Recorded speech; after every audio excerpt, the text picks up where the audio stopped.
बातमी आहे शिवसेनेकडून मिलिंद देवरान यांच्या संदर्भात शिवसेनेकडून मिलिंद देवरांना राज्यसभेची उमेदवारी मिळालेली आहे। विश्वसनीय सूत्रांनी ही माहिती दिली आहे। अधिकृत घोषणा लवकरच होण्याची शक्यता वर्तवली जाते। शिवसेनेकडून मिलिंद देवरा यांना राज्यसभेची उमेदवारी देण्यात आलेली आहे।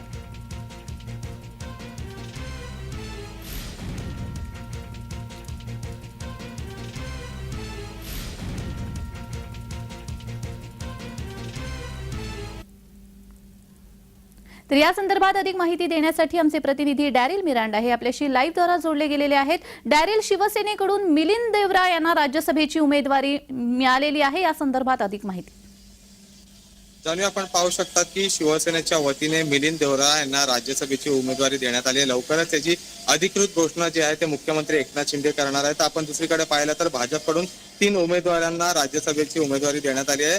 तर आता शिंदेकडून जे आहे ते मिलिंद देवरा जे काँग्रेसमधून शिवसेनेत आले होते काही दिवसांपूर्वी, त्यांना जी आहे ती उमेदवारी देण्यात आली आहे। तर दुसरीकडे अजित पवार गट देखील लवकरच जे आहे ते आपला राज्यसभेचा उमेदवार लवकरच जाहीर करणार आहेत। मिलिंद देवरा संदर्भात आपण पाहिलं तर काही दिवसांपूर्वी त्यांनी काँग्रेसला सोडचिठ्ठी देत मुख्यमंत्री यांच्या उपस्थितीत पक्षप्रवेश केला होता आणि तेव्हापासून एकंदरीत चर्चा होती की त्यांना जे आहे ते राज्यसभेत उमेदवारी देण्यात येणार आहे आणि आज ते उमेदवारी देण्यात आली आहे।